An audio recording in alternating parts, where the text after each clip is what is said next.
Hello, everyone. Welcome here to this first session of this exciting week. We talk about daylight, and we talk about how we can get daylight into our lives, and I will tell you a little bit why this is important.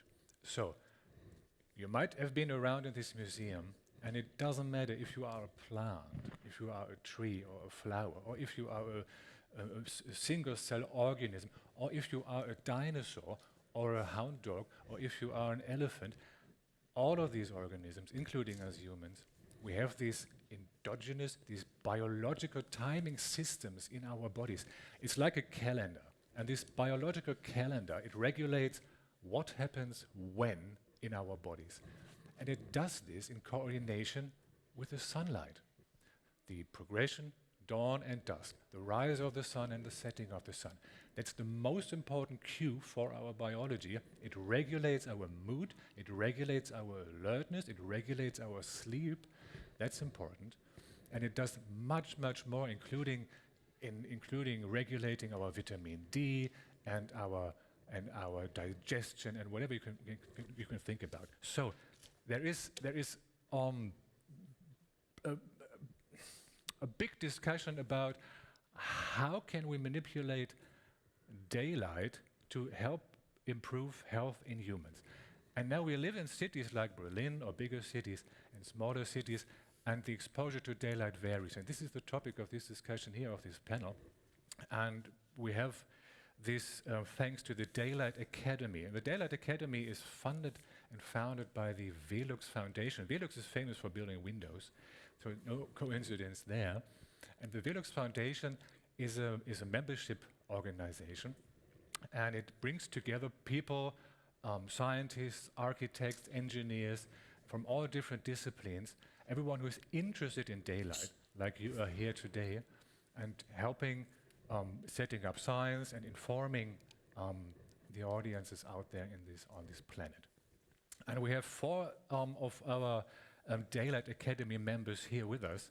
One is Sonja Dümpelmann, here from Munich, on the history of urban landscapes. Then we have Peter Edwards from Switzerland, talking about plant ecology. We have Martine Knoop here from Berlin, daylighting, lighting technology, and Kano Wolf from Denmark, architect and researcher. This is a rare species when architect and research are in the same individual. We also have someone drawing pictures, and we show you in a minute how these look. So we have Marina online. Hi Marina, we are looking forward to your preparations. And also you will get the chance to answer some questions. We have 3 questions for you, and I will tell you in a minute when you take out your smartphone to answer these questions. So, I'm very happy to be here in this cool environment, and I hand over to Peter for his introduction. Okay, thank you very much, Thomas. Well, I'd like to just make 2 points to explain to you why daylight should be a priority for urban planning. And the first point echoes what Thomas has already said, and that is we need daylight. We need it, as he says, because the natural rhythm of daylight orders so many biological processes, the digestion, the alertness, the body temperature, the sleep. And if that natural rhythm is lost, then people do not thrive. They do less well when you lose that natural rhythm. And also, because we use daylight, we're not plants, we can't take the sun and make sugars and things, but we can take the UV from the sun and make 2 very important molecules. And one of them is vitamin D, and one of them is nitric oxide. And the vitamin D is hugely important for our immune function. And if you don't have enough vitamin D, then you're much more likely to catch diseases, you're more likely to get cancer. You need vitamin D. And nitric oxide is one of the most important signaling molecules in the body. And if you don't have enough nitric oxide, then that has a bad health effect on your cardiovascular function, on your memory, on your neurological functioning. So we need daylight for that. We need daylight because daylight kills bacteria. It's a very powerful bactericide. many pathogens, streptococcus, myobacteria and so on, are killed by bacteria. And of course people knew that in the times when many people had tuberculosis. You put them out in the sunshine as a way of killing the bacteria. And finally, you need daylight, because it has important effects on our mental well-being. Our alertness, our mood, our general quality of life gets better when you have daylight. And we know this, that people in hospitals who have access to daylight recover much more quickly than people who don't.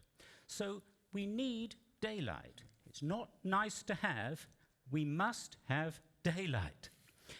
And that's the first thing I want to say, we need daylight. The second thing I want to say is that especially people living in cities don't get enough daylight, or many of them don't. And the slide I've got here is Singapore, and it shows you the problem.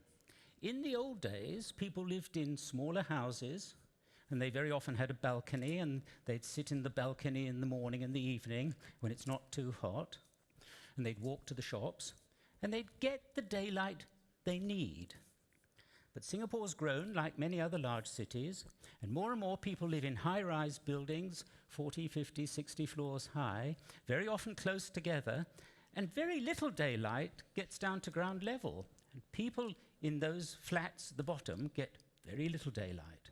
And not only that, there's now enormous pressure for energy efficiency in buildings. So you make your buildings bigger and bigger, they have an enormous footprint. And then you make the surfaces of the buildings, the facades, reflective, very often they're smoked glass, and almost no daylight goes in, because the priority for planning has been energy efficiency and not daylight.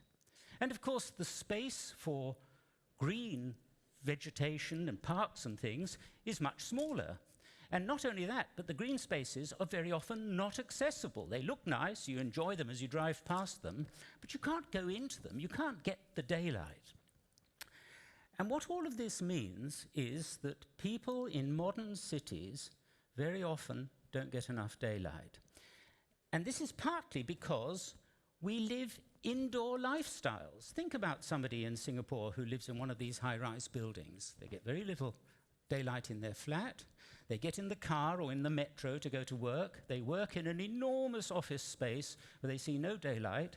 And their favorite pastimes are to go around the shopping malls, enormous indoor spaces, or the sports centers, enormous indoor spaces. And if you don't believe me, if you don't think, well, Singapore, it's a tropical climate, lots of sunshine, of course they get enough sun. A recent study in Singapore showed that 42% of the population were chronically deficient in vitamin D. It's like a kind of marker of how much daylight they're getting. So modern cities, people don't get enough daylight. An important question is, what is the cost of all of that? Of course, we don't know, but it's depression, it's obesity, it's myopia, it is all kinds of chronic diseases, partly due to not having a daylight. And so, ladies and gentlemen, daylight needs to become a priority for urban planning. Thank you, Peter. I will pick up on that. I totally agree. I absolutely think that daylight is important for us, and I think everyone knows, at least the ones that deal with daylighting. I would like to highlight one thing in particular, and that's the dynamics of daylight. So we already heard that the level of daylight is very important, but also the dynamics, I think, is very important. And what you see on this picture is two pictures on the left and the left side and the middle side. You see two pictures of a sunset in an open area. And if you can remember how a sunset looks like, or a sunrise looks like, it's very low light levels that increase or decrease, and it changes in color. And these dynamics are very important for our circadian rhythm, so for our, in the end also our health and well-being. And then you look at the picture on the right-hand side, it's the same location. And what you can see is I stood there in the middle of the street, so I had a clear view on the sky, but that was only possible from the middle of the street, and the people on the sides are actually not seeing anything of the sunset at that moment. They would also not see a sunrise, and they would also not see a clear blue sky from that location. So they get lighting from the shop windows, they get lighting from the street lighting, and they get lighting from the car lighting. So they get electric lighting in a situation where we could still benefit from the daylighting and the dynamics of daylighting that we need for our health and well-being. So if we talk about sustainable urban growth, where we want to increase the density of the city, I'm pretty sure that we will not see anything of the dynamics of daylight anymore that are so important for us. So what I would propose is that sustainable urban growth includes also the health and well-being aspects of people, including daylighting design. And this is not a one solution for all locations on the world. So if we think about sun and daylight around the equator, the days are very constant, so we have a very constant lighting condition actually around the equator, but that's completely different in the north of, for example, Europe, where we have long days in summertime and short days in wintertime. So if we come with solutions, and if we want to support urban planners to provide daylighting in an urban setting, then that needs to be done with local guidelines and local support of how to deal with the daylighting conditions. And I believe that we could do that on an urban level better than on a building level, because we will have dense cities anyway, and the building or the apartments and offices will not have enough daylighting for our well-being. So I think we need to look at sustainable urban growth with inclusion of daylighting design for people's health and well-being. And I think we need to do that on a local level, considering the local daylighting conditions to support ourselves in these cities to have healthy and livable cities. Carlo. Thank you. Carlo, please. Thanks, and I'd like to continue in this line, because something really happened when we're talking daylight and urban planning in 1945 after the war. We saw huge advancements in medicine. We saw huge advancements in technology, so cheaper vaccines were available. So as Peter mentioned earlier, bacteria became a less problem because we could do antibiotics. But if we look at the sanatoriums of the 30s, and also before that, in the period of Florence Nightingale, she worked with soldiers in the Crimean War, wounded soldiers, often with small lesions, but they were suffering from bacteria, and they died of smaller lesions. But she found out that on the sunny side of her hospitals, this mortality was less than on the dark side of the hospitals. Also, during the winter period, the seasonality. At that time, it was in 1853. They were not aware of anything called vitamin D, but they could see that old people were dying in the winter. How can you say? Weak people were dying during the winter periods. So it was a critical period. And if we look at the urban planning, this became also a critical point when you plan the cities for sunlight, at least before 1945, because at that time they were using the sunlight to heat up the buildings passively. But as I said, a huge technological development happened after 1945, where we actually could heat up the buildings from inside. We can also actually insulate the building so much that the sunlight became rather a problem than actually a benefit. So actually, if we looked at the old times, which I keep referring to, because I think we have lost some of that knowledge or wisdom that they had back in the old days. They were planning actively and they were planning passively for sunlight. So what they did passively was, if a patient was ill, maybe you can have a slide. If you look at Paimio Sanatorium, when the patients who were suffering from tuberculosis were admitted to the hospitals, they were bedridden, they were really ill. So the sunlight was a passive component. So he had clear glass, very diamond, low iron glass. Alvar Aalto planned for that. He planned for all the wards to have sunlight during the winter period because he learned from Nightingale. So if you look at the plan, this is a winter photo. You see that the sunlight is penetrating to all the patient rooms as a passive component. But what they also did, that was 2 or 3 weeks later, when the patients got better, then they started to say, now you need to get up because you have to become well, you have to move.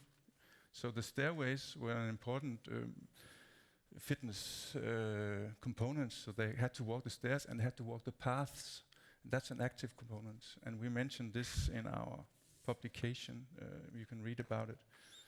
So I think my time is up. But anyway, we can learn a lot from the past and the future planning. I showed some cases, 1 or 2 here, where we can actually make some urban planning where we can walk around our buildings so that we have parks inside our cities and not just streets, and make them more. I think Sonja will elaborate on this because plant more trees deliberately. Thanks. Okay. Thank you, Carlo. Yes, Sonja, please. Picking up on that. One point I actually would like to make is that plants can be a proxy for daylight. So by paying more attention to vegetation, we pay more attention to daylight, or we could pay more attention to daylight. The second idea that I want to bring into the discussion is about daylight as a commonwealth. So just like air and water, everybody really has a right to daylight. But it is a fact that access to daylight is uneven, and greater attention paid to daylight, and with that perhaps then also green open spaces in cities, can contribute to combating environmental injustice. So in this context, it is also important to recall that people with darker skin tones need more sunlight to produce vitamin D that Peter was alluding to earlier than people with light skin. The third point is that we need building codes and ordinances, and that was also already mentioned briefly before. So we need these building codes and ordinances that take into account sunlight and urban green space, and that cater to the respective geographic regions. And for this, it also makes sense to go back in time and recall some aspects of history again, because we've heard a lot of things, we know a lot of things, but perhaps we've forgotten. So there's a famous architect, Joseph Louis Surt, who in 1942 said that every home, each city ought to establish, for every home, each city should actually establish a minimum of sunlight to be determined by local climatic conditions. So in the late 19th and early 20th centuries, and again after the Second World War, diseases including tuberculosis and rickets brought home the point that access to sunlight and fresh air were necessary for human health. Given current urbanization patterns, as we've heard, this recognition, however, is less pertinent today. And so protecting daylight actually also means protecting the climate. Because if we make smart use of daylight, we also need to consume less energy in artificial light. So in the last minute that I have, just let me very briefly talk about the first point, which is that the idea of, or we can use plants as a proxy for daylight. So you actually see many plants on the image. I hope you're seeing here. Vegetation has been used in urban design to mitigate and protect against light and heat, but plants, of course, also need sunlight themselves to thrive. And so the idea of plants as a proxy for daylight was quite succinctly given expression in a cartoon in a book by the same author, whom I just cited, the Catalan architect Joseph Louis Surt. And what this cartoon does is it shows 2 windows on an upper story of a high-rise building.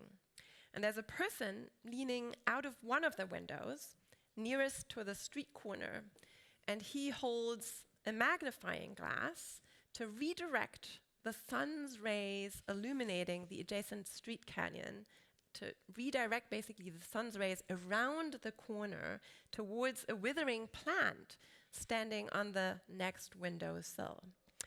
And so, this is an interesting cartoon, of course, but it actually shows in a nutshell what some 15 or 20 years ago, in the development of a particular park in New York City called Teardrop Park, which is a neighborhood park surrounded again by high-rise buildings in downtown Manhattan.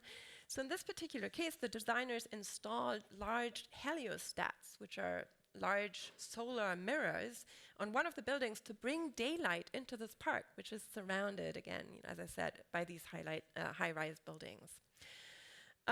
So plants can be a proxy for daylight, and where there are plants, there will typically also be light, although light levels, of course, will vary.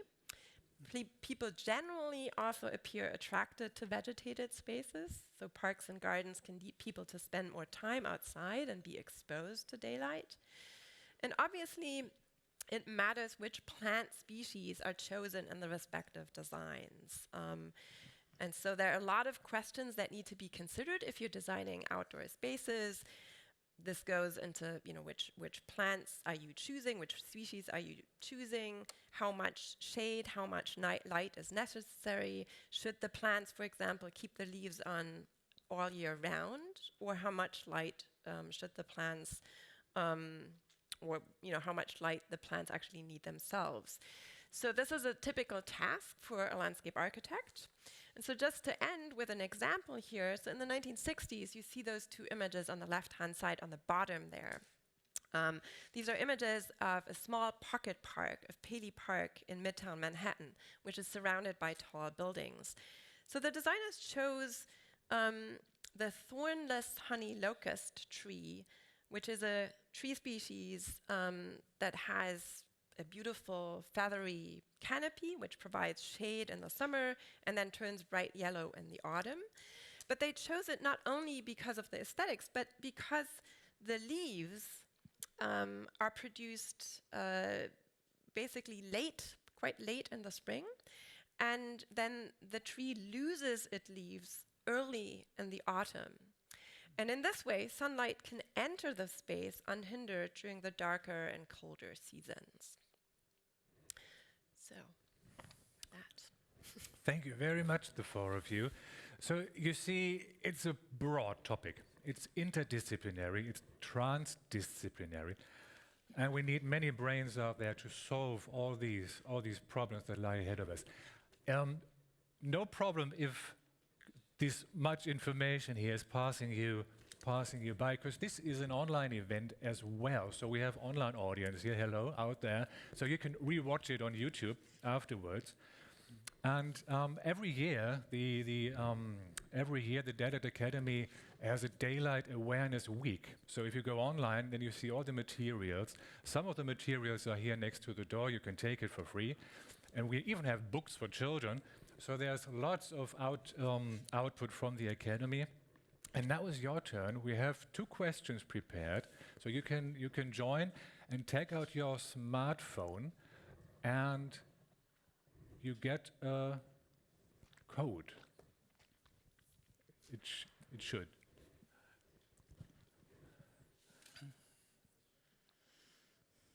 A QR code. So all information you're giving us will be informative, of course, for us, because we need. Oh, there it is.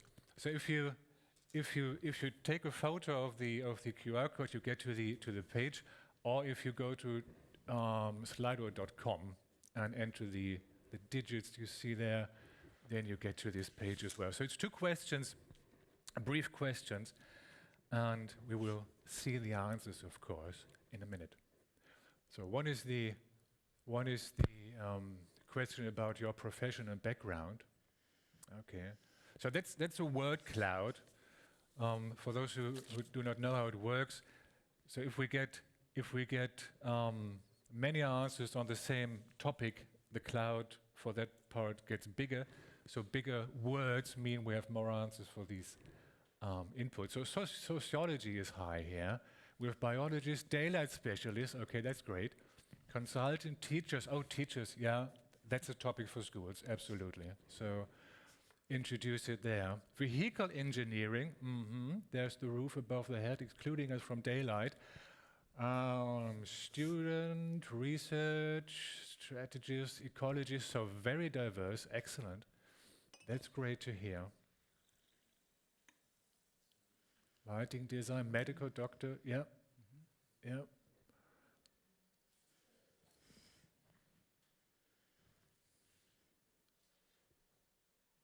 Lighting designer. So feel free, of course, afterwards, after the meeting, go to the webpage of the Daylight Academy. You find all these materials there, including the link to this meeting here to get more input for your daily practice. So that's interdisciplinary. So I need to see if some of the disciplines we're missing in the academy, mobility planning, maybe political science. Oh, yeah, good. So we need to talk about this in a minute. Who are the key players we're missing in our actions? So thanks for this input. Very interesting, a very diverse group. And it shows how diverse the interest is of this topic. The second question, how familiar are you with daylight-related topics? On a 1 to 5 scale, 1 means I have no idea what daylight is, and 5 is, yeah, it's my daily business. And we see that most of the people here in the room, including the online people, are quite experienced. Okay, now it's changing. It's always a bit biased, showing the data coming in while people are entering the data, of course, right? So it's not a true experiment here. So it's not a competition, right? So you can only win. So it's mixed, okay, from extremely familiar to not familiar at all. Thank you.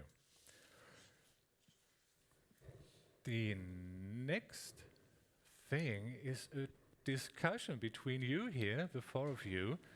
I'm the sidekick here, putting in bits, but to get most for the audience here is, what exactly are we missing? How can we, as individuals, do we need to change our lifestyles? Whom do we need to talk to? What exactly does architecture has to deliver, etc., etc.? The floor is open. Who likes to start? I can start. Martine, please. Because what I said in the beginning is that we see geographical differences in daylighting. And what I would like to pose is that we see also geographical, so different responses of people to daylighting. People near the equator typically tend to avoid daylight and sunlight. And I think most of us tend to go out whenever there is daylight. So how can we, with urban planning, get the people out in the city to get their daily daylight doses? I'm not on urban planning, but maybe we can come up with some ideas of how to, I'm not an urban planner, sorry, but how can we come up with some solutions, some suggestions how to approach that? How can we get people outside their own office, their own home, to get their daily daylight doses? The daylight shower. Yeah, I mean, if I can Please, follow on Peter. from that, I think the great challenge is, and maybe it's what makes daylight so special, is it's not a matter of making sort of, on average, good daylight conditions in the city.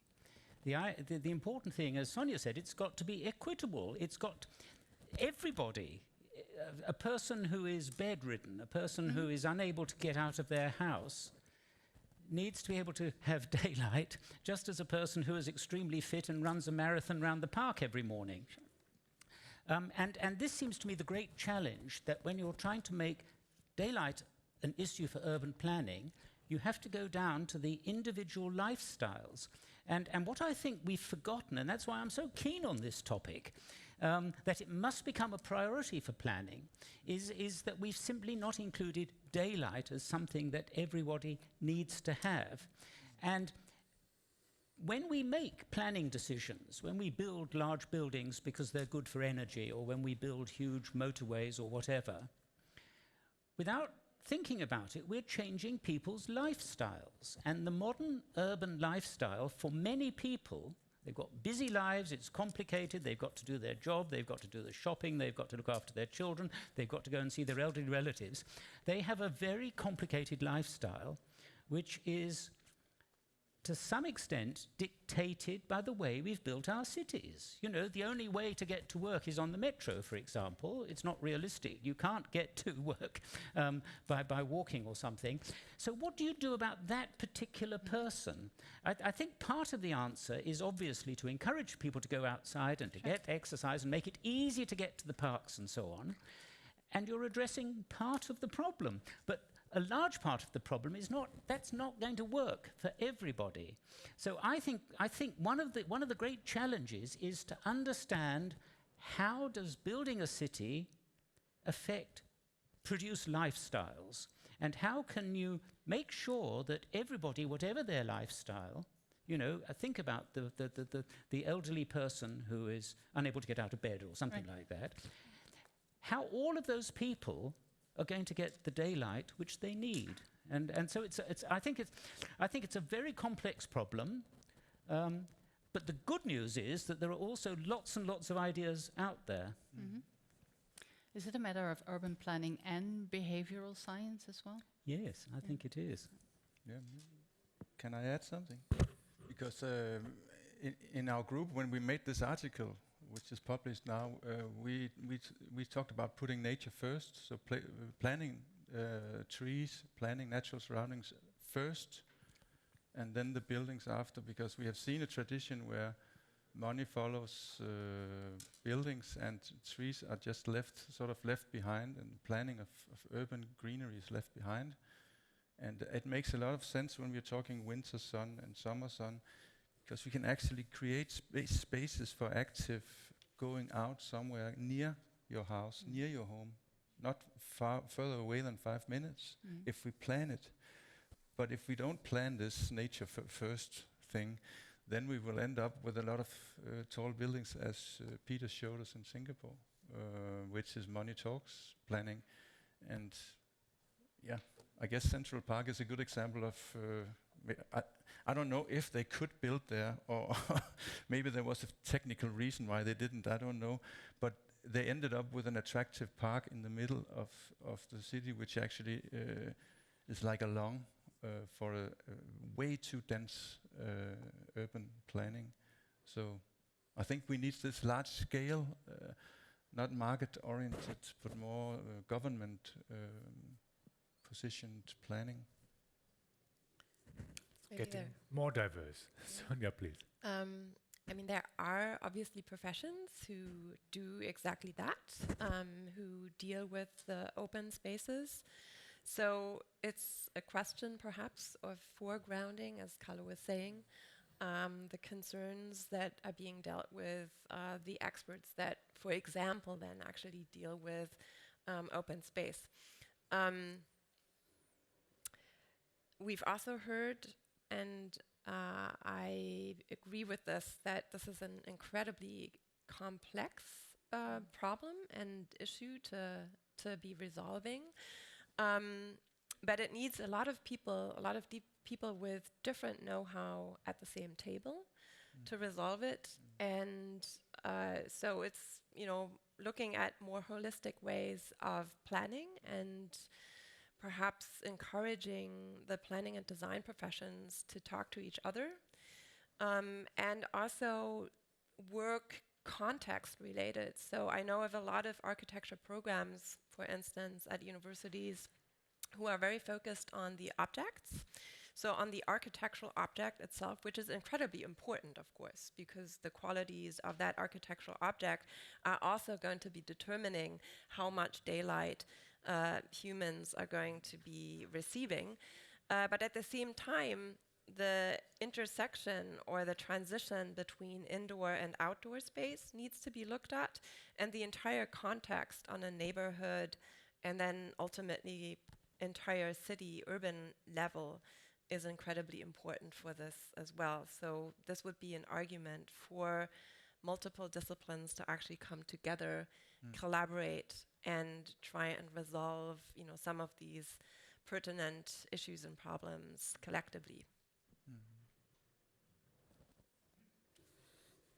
Yeah, how to manage to not exclude certain groups, right? So that daylight doesn't become a luxury product. So there's no patent yet on daylight. I hope it doesn't come. That someone comes up with that idea. We've seen it with water, so we hopefully we don't see it with daylight. Please. Yeah, maybe just because you said daylight is not a luxury, and I think open spaces, green spaces are not a luxury either. And that's really important to understand. They are a necessity. They are a fundamental need for us humans. And yet we don't necessarily treat them as such because they're, everyday spaces that nobody necessarily perhaps notices or that we take for granted. We take for granted that we can go outside and that we can move from A to B along the street, for instance. But how is that street actually designed? What does it look like? How does it trigger certain responses in us humans, but also in perhaps non-humans who are on this, who are using that street, and how we as humans relate to daylight, how we relate to the plants, how we relate to perhaps even the animals around us, right? Bird life in cities, as birds as being kind of very charismatic animals, obviously also needing light. So we're all kind of inhabiting this complex web of life, and many aspects of this are today considered to be a luxury. If we kind of talk to real estate developers, then the green space is going to be the added, aspect to whatever project. But perhaps, thinking in other terms that no, as Carlo was also saying, maybe that is actually what needs to come first. There's a certain irony in if you're looking back 100 years ago, we removed the back-to-back houses. We renovated the dark second spaces where there were no sunlight, and that was a positive direction. And now we have triple pane glass. We have tall buildings, so we're actually at the end of the road where we are getting back to when we're talking daylight. We have a situation where rachitis and vitamin D lack is coming back because we have. I don't know if you know the rachitis illness, but it was called the hidden disease because it emerged in Manchester and London because of the coal-fired urban spaces where the coal smog was blocking the sun. Now it's the buildings blocking the sun, or the indoor environmental behavior. When we are behind triple pane glass, we receive as little daylight as they did in Manchester in the coal-fired period. So we have to really, there's a certain irony in, we are back to square one for some, in some ways. Of course we are clever, but maybe we have lost some, some wisdom along the way. If I may follow up, Sonja has really emphasized just how important green spaces are. And I'd like to add to that. I'm especially interested in the very big cities of the world, the cities of 20 or 30 million people, because a large part of the world's population now lives in these enormous cities. And they're poor people, and they never go out. The idea of going out into the countryside for many people is an impossibility. Their life is the city. And therefore, nature in cities is extremely important. In addition to the importance of daylight, simply the experience of nature is a human need. And in the future, for many people, their experience of nature will be in the city in which they live. And a lot of the world's biodiversity will be in cities. And so these green spaces are very, very important. And here we come back to daylight, because one of the problems of the big city is that you have a huge amount of artificial light. There's almost nowhere in a big city where you can say, well, we've got natural light conditions because of artificial light. In fact, there's a phrase which ecologists use, very strange, Alan, you know the boy's name, Alan, but Alan is artificial light at night. And artificial light at night has a big effect On plants, on some plants, it messes them up, so they produce flowers at the wrong time and they don't drop their leaves and all sorts of things like that. But it messes the animals up even more. And there are many animals which are extremely sensitive to ALAN and won't occur in cities because of artificial light at night. And there are others which benefit from it. So if you've got, and some of them are pests, like sort of pigeons.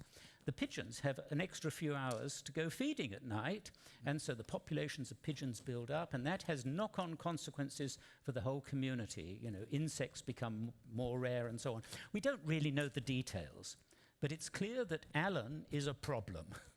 And so if you're thinking about the future of urban design, in big cities, you need to be thinking about green spaces which are big enough that they can get away from this wretched pest, ALAN, which if you want to have real nature and natural ecosystems in large cities, you need large enough spaces which are to some extent protected from artificial light at night.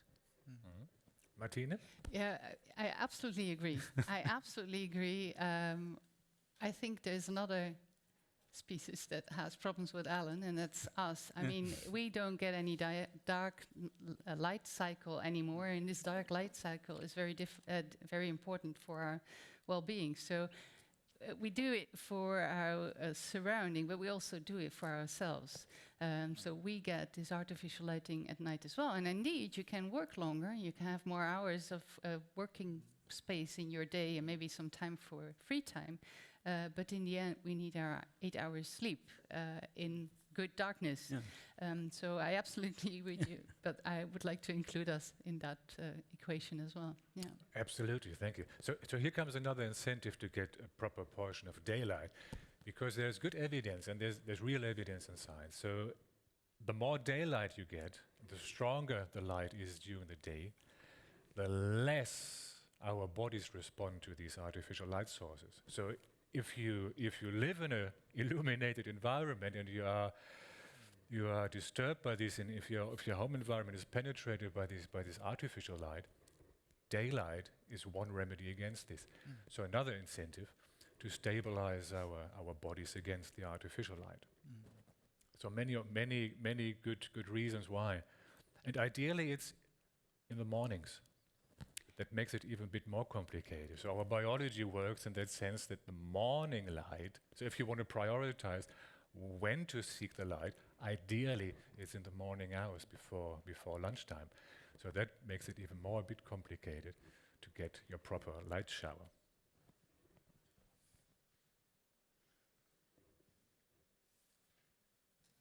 Tricky.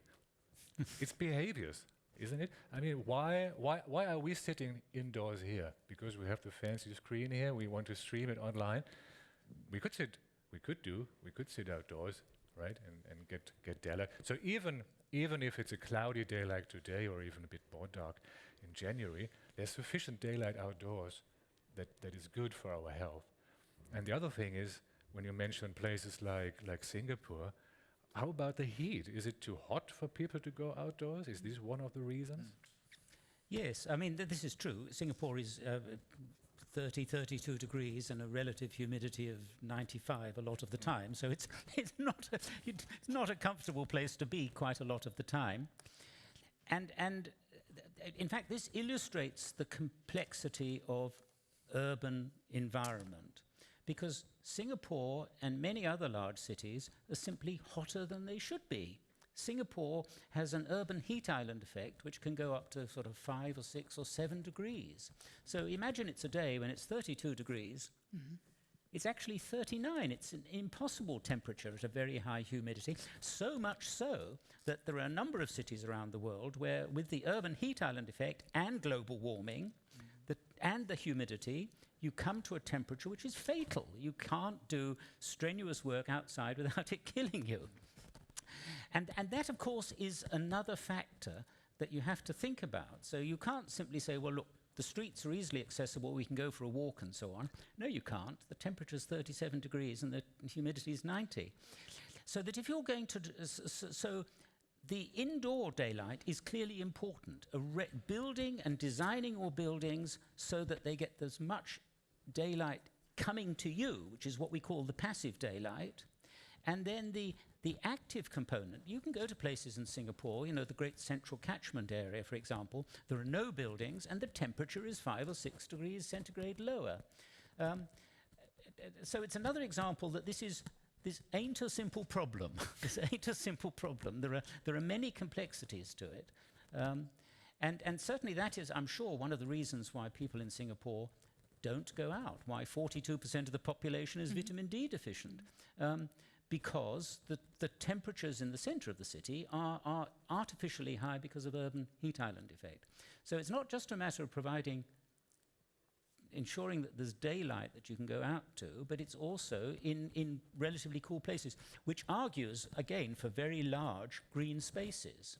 So maybe the ironic thing is that the solution to daylight is continue with densification, to have taller and taller buildings, more and more people in them, so that you can also have larger spaces which have benefits for wildlife and also have benefits for temperature.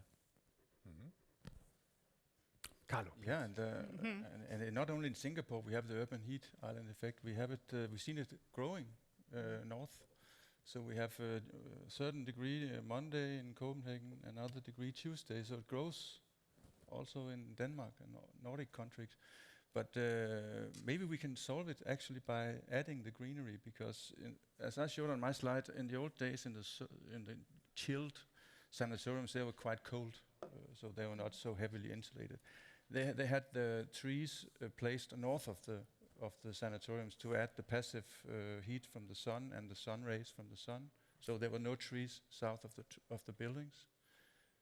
So to let in the winter sun.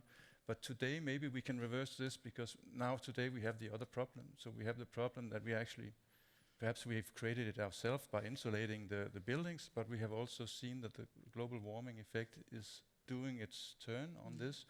So we can place the trees south of the buildings now and then add the evapotranspiration of the trees, because that means that when the tree sweats, then it cools temperatures near the tree. So actually a tree can provide 2 or 3 Celsius degrees lower temperatures. And along with creating direct shade from the sunlight, that would leave out 15 degrees more, because we know directly in the sunlight it's 15 degrees warmer than in the shade. So we can create, maybe we can use the trees in another way to provide a livable city. Thank you, Carlo. Sonja, please. Yeah, maybe complementing this is the fact that obviously it also matters what type of vegetation and how you use the respective vegetation, which species. And this is why we need experts in this discussion as well.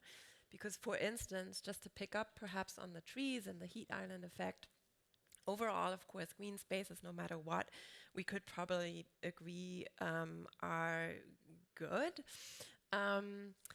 Even though one also has to be careful here, because it does matter, maybe you know of the term green gentrification. So because of creating new green spaces can also displace people, so that's where perhaps this is actually not a good thing. Shows you again how complex these issues are. But generally speaking, of course, bringing green into the city is or can be beneficial. But it does matter whether all of those green spaces have a tree canopy or not, for instance, to generalize again, because the heat also has to leave the city and has to be able to leave the city. So in some instances, vegetated ground cover can be actually more beneficial than a tree canopy, because the tree canopy will block the heated air from dispersing, outside and kind of moving outside of the city, and it basically closes and captures the heat even further. And so that's why it's really important to also look at the respective qualities of the vegetation, of the plants, of how things are actually designed, how they grow, perhaps in some cases also spontaneously, and so forth. So what do we do in cities that are already built and do not have the chance to open up spaces for these green areas. So what do we suggest the people to do in cities where there's no space for greenery anymore?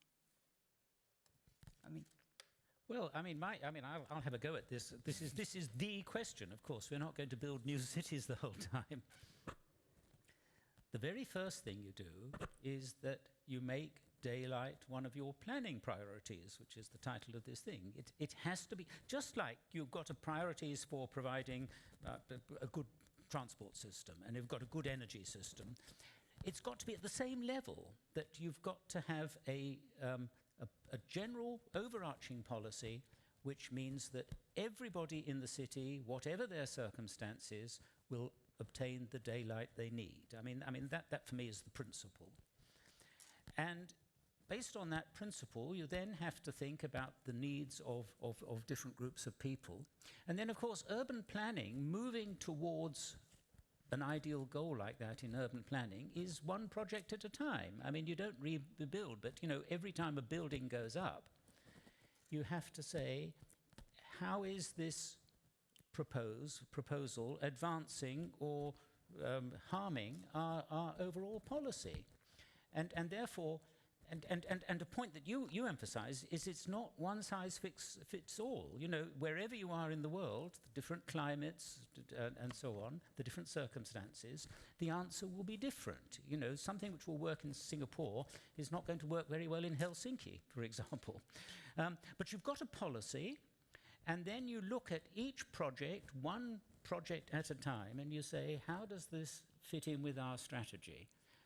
And if the strategy is to create more green spaces, for example, then maybe you have to have a smaller footprint and a higher building, because the answer lies in making that green space. So I think the first thing you have to have is a policy. Then you have to have an understanding about how that policy will impact upon different people in different circumstances. Then you have to look at each project at a time and say, you know, is this helping the active component of daylight? Is this helping people get out? You could, for example, say, yeah, fine, you can build this building, but you have to significantly contribute to creating a green space and maintaining that green space somewhere else. So, in other words, you make daylight a priority in your planning, just exactly as you would. Or someone might say, well, listen, we want to cover the flat roof with photovoltaic panels, the developer says, and you say, sorry, you can't do that because you've got to create a roof garden, for example. I'm just, you know, it's showing the kinds of decisions which have to be made. But there's no way around it. You do it one project at a time. But Peter, can you tell about can you tell the story about Singapore, where when they built, they have to replace the green area on top of the buildings? Wasn't that a rule? A general rule? In Singapore these days, I mean, they're extremely interested in greening buildings, and very often planning permission for buildings comes with all kinds of requirements attached, such as contributing to green spaces, or to putting in green curtains, or to putting in roofs and so on. Yeah. And there are so many possibilities, but unless it's a planning priority, it's something that you think about along with energy and transport and everything else when you make those planning decisions. It gets forgotten, and that's the current situation. Yeah. Everything else gets considered, and the daylight is simply not there. Martine, we need to come to an end for this part, because you will get the chance, of course, to also ask questions. It's not just us here, but Martine, please. Yeah, what I would like to add to that. So I think it's a two-track thing. I think we need to create awareness on both levels, both with the people that do the urban planning and the ones that make the standards and so on. That's one part, definitely. And then it's one project after another. I think it would be good to focus on the people that cannot go outside in these projects, because I think we need to help them. We need to support them. But on the other hand, we need to have activities like we have right now and the other activities that the Daylight Academy is organizing to create awareness how important daylighting is for us as well. Because what we can do for ourselves is go out. So I think it's a two-way track, both talking about daylighting, so go out and talk to your colleagues and your friends and your family about daylight and its importance, and then start with the daylighting people that are already involved in the Daylighting Academy to talk to the people that are dealing with regulations and design that are not involved in this process yet. So this is what I would like to do as a next step. Thank you. So if anyone here in this room or online is willing to host such an experiment or says, yeah, we want to do it, contact us, okay? So this is the new normal hall here. So maybe that's a theme, to make daylight the new normal. So now we go to Marina and see what she did. So you might have followed on the little screen there what Marina is doing while we were talking here. And now we are switching to Marina, I think. Yeah, there's a nod to walk us through her drawings. Can you hear me? Yes, we hear you. Oh, great. Can you see my screen? Yes? Yes, we see you. Okay. So let me do a very brief wrap up of everything, well, things that you shared today about daylight, the unknown priority in urban planning. I've been capturing some insights from each of you. We need daylight to thrive. If it gives us vitamin D, improves our immune system, improves our mood, kills bacteria, help us thrive. Martine was sharing about designing cities that design lifestyle that include daylight exposure. Sustainable urban growth in the cities is a must. Then Carlo was sharing about health and exposure of light and the benefits for our health in history. Sonja was talking about protect the climate is also about protecting daylight, and daylight is a human right, and even trees also need light. We need a balance among all of that. Again, the lifestyle and urban planning for having daylight showers. Someone talks about daylight showers. Amazing idea. How we are indoors, outdoors.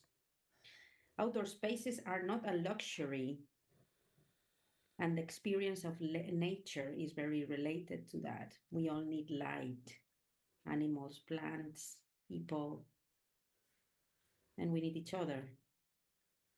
Planned for daylight intentionally, and this is a rooftop with some daylight, and as you were talking about Singapore. Thank you so much. I hope this is helpful. Thank you very much, Marina. So I love these little drawings. So now it's time for questions to these four people here from you. And we're happy to receive questions. So we have a microphone here for you. First? Okay. Thank you. This is a very new topic to me. It's fascinating. I never thought that there is a Daylight Academy and daylight awareness. This is a completely new domain to me. What I would be interested to know, because I came from Global South. I came from a very dense city, and I live in Berlin for many years. So I can see in European city context, the discussion is wonderful, but I would be very interested to know where the land-hungry cities, like where the spaces are very limited. For example, Dhaka, where in Bangladesh, where I have 20 million people in a city, or Mumbai, like all the big slums. Because I have been working in slums on public health context for many years, and I see there are places where people live is very dim, light doesn't go inside, and it's a very different world. It's very dark, with a lot of moisture and so on inside. And people's life, if I look at their daily work, so as you mentioned that going out is kind of a luxury because they're entangled their daily activities with a lot of survival means. You know, the way they make their living takes a lot of their time. So, you know, to make this story short, like I would love to know a little more from that context, because from European context I understand quite good because I live here for many years, but I'm also interested from the places where these dense slums and people's life is different. Thank you. Thank you for this very important question. Who likes to start? Any experience? Well, I can have a go. I mean, Please. you've touched on a really difficult question, and but it emphasizes that solutions to this daylight problem are going to be different in different cities, not just for geographical reasons, but also for reasons of poverty and relative wealth. I mean, there's all the difference in the world between a city like Dhaka and Singapore. Singapore, extremely wealthy, still has a daylight problem, but a completely different nature to that of one of these enormous cities like large parts of Jakarta and various other cities. And the poor cities are especially complex because you can identify daylight as one problem, but it's obviously only one among many, many, many other problems. You know, insecure land tenure, impure water, malnutrition, all kinds of problems.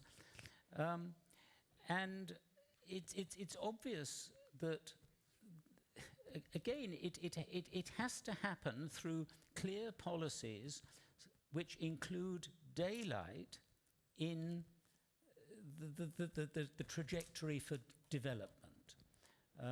So, you know, there are big efforts to come up with affordable housing for cities like Dhaka. You know, how can you build affordable housing, modular housing, so that as people become wealthier, you can make the house bigger and bigger and so on. And those schemes exist, and they're being implemented, and they ensure that people have access to good water and that they can get rid of their rubbish and all of these kinds of things. But they don't mention daylight. It's just not a factor. And really, the daylight has to be added in as one of the essential requirements for the development of very poor cities.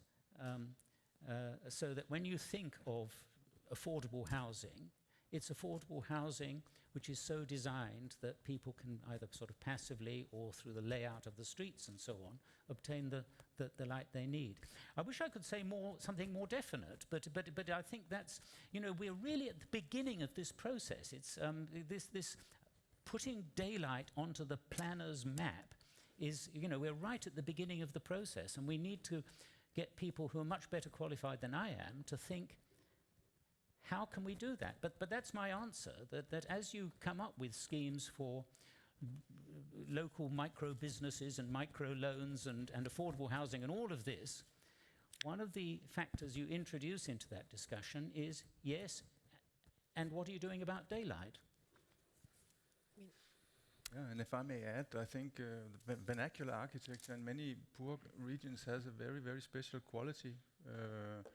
So I am not so, as also we have talked about, this is regional aspects of daylight, because if you look at vernacular architecture in hot countries and maybe also dry countries, then it's about creating a balanced temperature more than maximizing daylight. It actually, architecture is always about balancing daylight, because optimizing is not an issue. We don't need to optimize, we need to balance, because it's always a trade-off between passive solar heat on one side and then moist and water on the other to strive. So I think there are so many clever solutions to, if this answers your question, I think many of the old, some would say poor regions are very, very clever when they are doing regional architecture and modernist architecture. If there were one thing that I could erase from modern architecture, then it would be the internationalist style, because I love Alvar Aalto and I love certain modernist architects, but they were only working in their region. They were not, I mean, on the other hand, you have guys like Corbusier who worked internationally, and he was, I'm not against Corbusier, but he started this, you know, figurative buildings that seamlessly being placed everywhere, glass buildings and stuff. And I don't think we should go that way. I think we should balance the daylight in a more regional way and actually look with respect to the vernacular old traditions of this. Thank you, Carlo. So it seems we have more options to choose from than we think. Sonja first, and then Martine, please. You know, paying attention to daylight, I think, is a vehicle to pay attention or draw attention to environmental injustice, which is, you know, all pervasive, of course, but perhaps especially kind of strong if we look at kind of north-south, east-west dichotomies here. So I think it can be, as so many other things, right? But it can be perhaps one lens of drawing attention to the huge environmental injustices that we're, you know, witnessing around the world. So. Thank you. Martine, please. Yeah, I'm an engineer, so I start to think about solutions, which is not really suitable here, because I have to admit, this is out of my own experience, but things pop up in my head that are very very simple solutions with materials like plastic bottles that doesn't cost a lot of money, that give people light in their own environment. So that's what I say. I'm thinking about solutions right away, but that's my nature. So I think also there we have two levels. There's a level where we have to start with some regulation to organize that, but maybe we also give people the opportunity to do something themselves. So maybe this is something that we could do as the Daylight Academy as well, to promote some ideas of how one could deal with daylighting solutions if there's no regulation to organize daylight in your home. So maybe there's some solutions there that might be suitable. Yeah, indeed. Mm-hmm. Thank you. More questions, please. First of all, thank you for your discussion on your panel. You've often been talking about the many challenges and problems in big cities regarding this topic, but I imagine that there are already cities which have found approaches or ideas to tackle the daylight problem. And I would like to hear about maybe some ideas from them. What have they done to improve this, and what could be maybe applied to other big cities where this problem is really, very challenging? Thank you. Good question. Are there positive examples? I can mention Oslo. Oslo have a plan for 15 minutes to green urban daylight spaces. I think Paris also is approaching that, but it's cities that already have 15 minutes, so it's really easy for them to plan access. But well. So maybe I mentioned earlier the project that used heliostats, so huge kind of solar mirrors installed on high-rise buildings that then actually channel sunlight, or also daylight, in fact, into an interior courtyard that is quite dark, and enable that to thrive, like, you know, the vegetation that is there to thrive, because otherwise it probably wouldn't, but also to enable people to spend time outdoors with access to daylight, which otherwise, you know, they would be in the shade the entire time. So these are kind of measures to retrofit, largely kind of retrofit existing situations, just like perhaps building more roof gardens, but, you know, solutions perhaps, you know, as Peter was mentioning a little earlier, as we kind of build, hopefully then differently, and, you know, cities change all the time, and so some buildings will be torn down. So as you kind of considering kind of how you then build in the future, these aspects, it would make sense to obviously kind of take them into consideration more seriously than they probably at the moment are. I mean, I would like to mention the example of Singapore, because I showed my slide and I just wanted to make the point that as densification happens, your opportunities to get daylight inevitably decrease. But Singapore is a remarkable example for increasing green spaces. I mean, the city is, I think, roughly 50% green spaces, and it has managed to maintain that or slightly increase its green spaces over a period when its population has more than tripled. It's gone from about 2 million to about 7 million people, and yet it's still got 50% green spaces, and buildings come with a requirement to make roof gardens and sky corridors and all kinds of things, which is all good. But the only point I'd make is that none of that has been done because of daylight. It's been done because of a belief in the importance of nature, because of the importance of a green city and so on. It goes right back to Lee Kuan Yew, the first Prime Minister, who said, you know, everybody, however poor, should be able to have access to nature.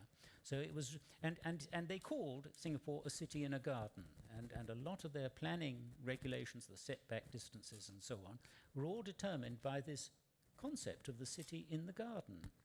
So Singapore's not done things badly at all, but daylight has not been the reason. And I would argue that if daylight had been there, you know, if they'd called it a city with daylight, for example, it would have come out with many of the same things, the green spaces and the green corridors and the roofs and so on, but it would also have been different.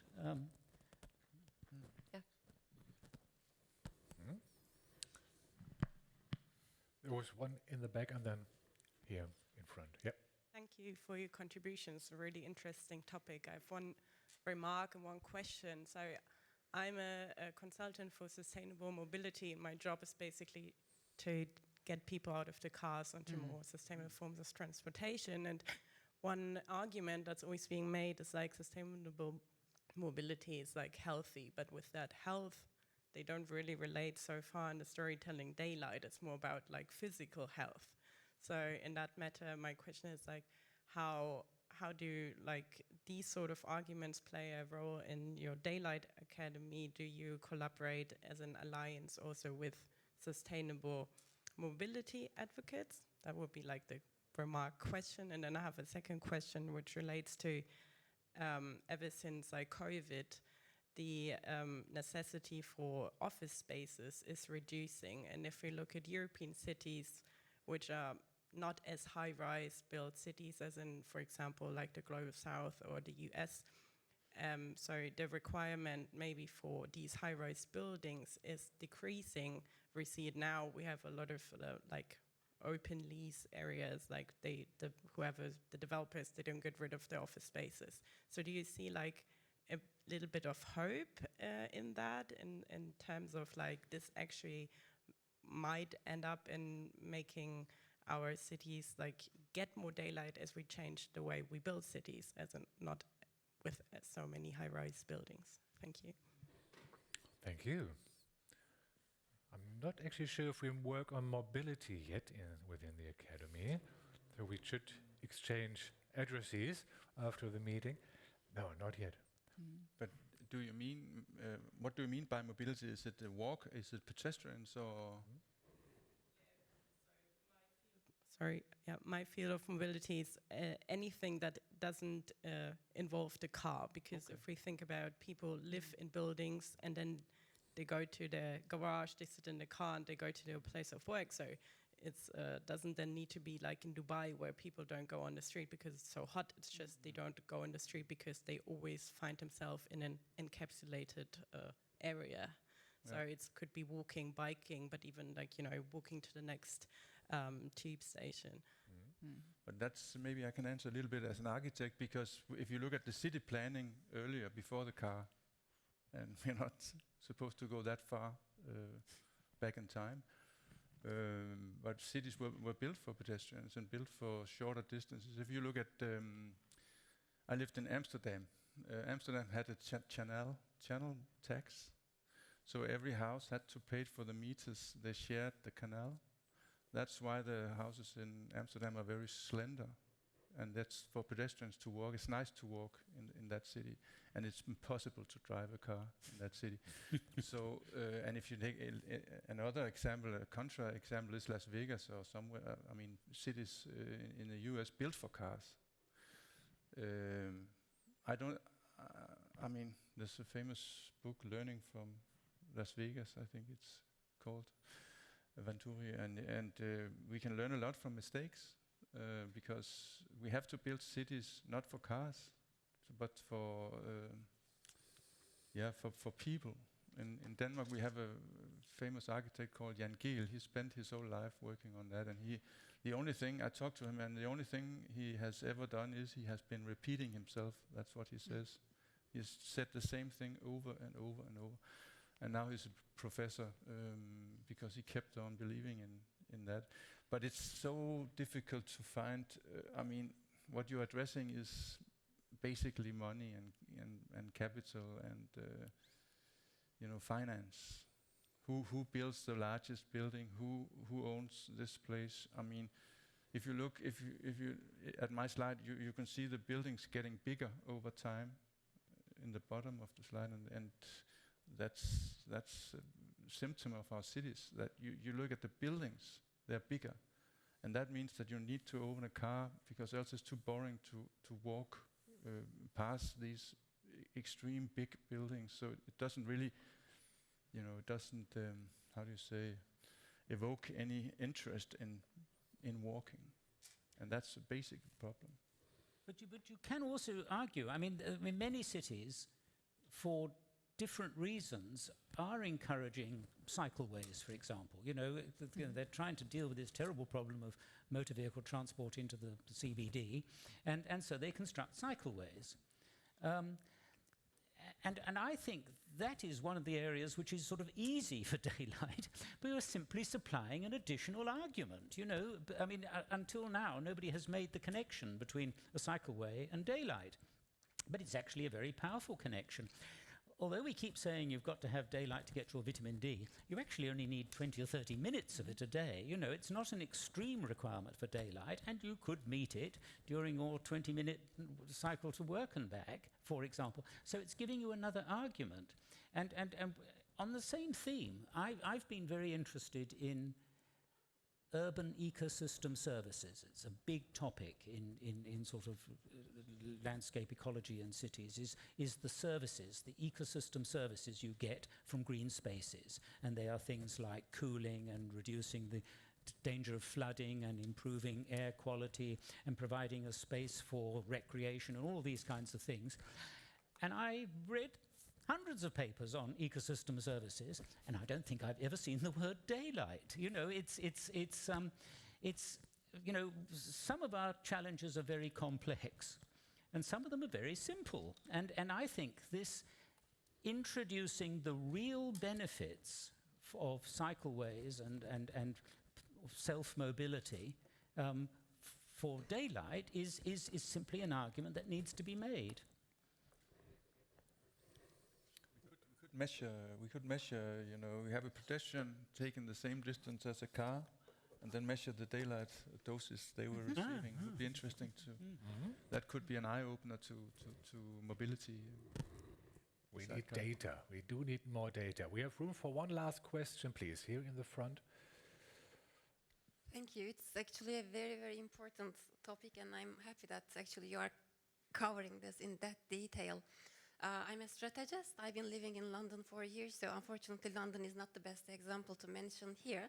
But maybe if I can make a contribution to the answers to the previous question, or two previous ones, I find the examples in Tokyo quite remarkable, because the city has its greening plan made first in 1939, and then continuously updated and upgraded to this day.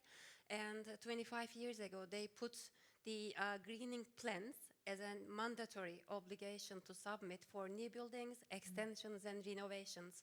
So within this context, when you need a planning permission from the metropolitan government in Tokyo, you have to provide 20%, minimum 20% to 35% depending on the area of the building. You have to provide greening plans, not only for the rooftops, and also for the open space on the ground. So I think this is also a remarkable example to be mentioned here.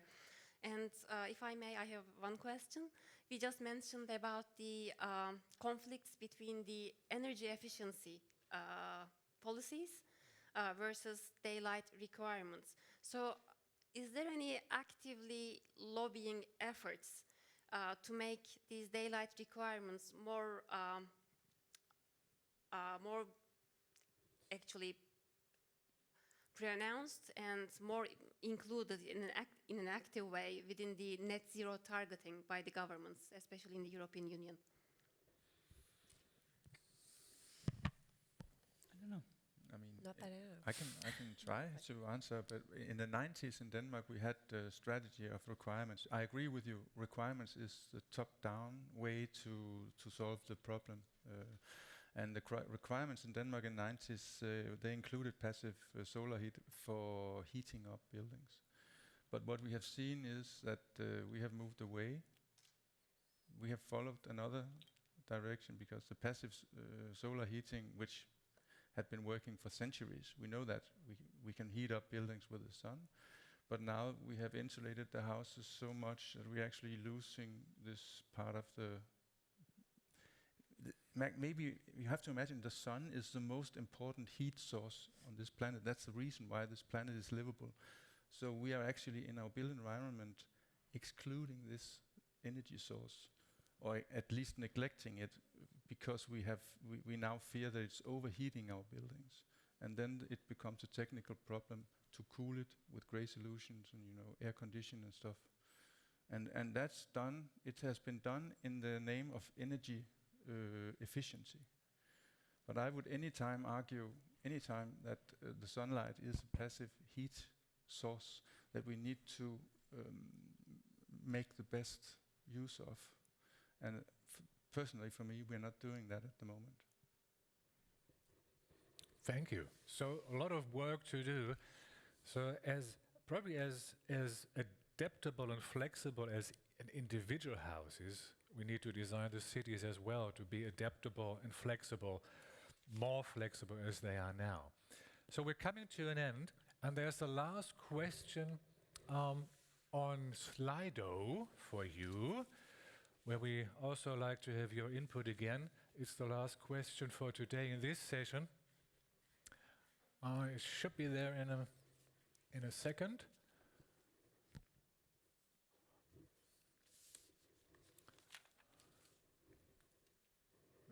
There. In a few words, what is your take-home message from this panel discussion? So there's no wrong or right. All answers are equally valuable in this response. And be sure we take it home. This is our homework to work on these questions.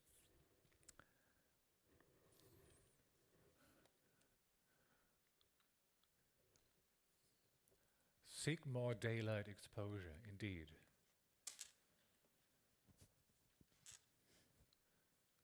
The message is simple. That's good. How to do it is a bit more complicated. Move to the countryside. Yeah, move to the countryside. Daylight is a fundamental right. Of course, there are people moving because of when they live in valleys or too high up north, or I mean, it is a thing, but of course it's not possible to everyone. And when more people move to the countryside, then there will develop bigger cities in the countryside, so that's not the solution. Daylight is super important to humans. It is, in fact. It should be the top priority. Go out to get some sun. So if you want to increase your vitamin D, don't put on too much sunscreen in summer. That's one of the policies. Actively contribute, vital highlight, mehr Licht. Of course, there are many more topics that we didn't touch on today, because the biology is so profound. And I briefly touched on the human biology, which is basically the same in plants and other animals as well. But if we don't get daylight, our bodies destabilize, and everything else we do becomes more or less effective. So it's the prime we should do. So daylight, daylight, daylight. So spread the word, right? Don't lose it. And I think we're coming to an end, right? So I'm not sure if we had questions from the online people. Sorry, maybe they didn't come through. We will check if there are questions. So it's on YouTube, so you can leave comments. Comments are always welcome. So first of all, thank you. Thank everyone here in the room for being here, for discussing, for listening, for spreading the word. Thank you to all the technology people in the back. So it was a pleasure, great job. Worked very smoothly, thanks to the Daylight Academy. And to you four people here, coming here and discussing with us these topics. Thanks to Marina, hope you're still online. And there are two last things to highlight. One is, if you go down the stairs and you turn left and you just go straight, at the back of the room there are rocks. And in front of the rocks you find Martine with her exhibition, The Sky and Its Colors. You see videos from different places on this planet. Lovely videos. Go there. You find more materials on the table. You find contact details to the Academy if you want to learn more. It's all online. Yeah, everything is online on the webpage. Check out the Daylight Awareness Week. So this is today and tomorrow. So you can come back tomorrow to check it out. And the very last thing is also an invitation from you to get involved. You can screen the QR code here. It's more elaborate than the last Slido question we had here. It's getting ideas. It's about getting ideas how to ensure universal and equitable access to daylight from all perspectives, points of view, angles, and areas on this planet. So please use this. We are looking forward to your input, and thank you for being here. Enjoy your day, and maybe it's time now to go outdoors. Thank you.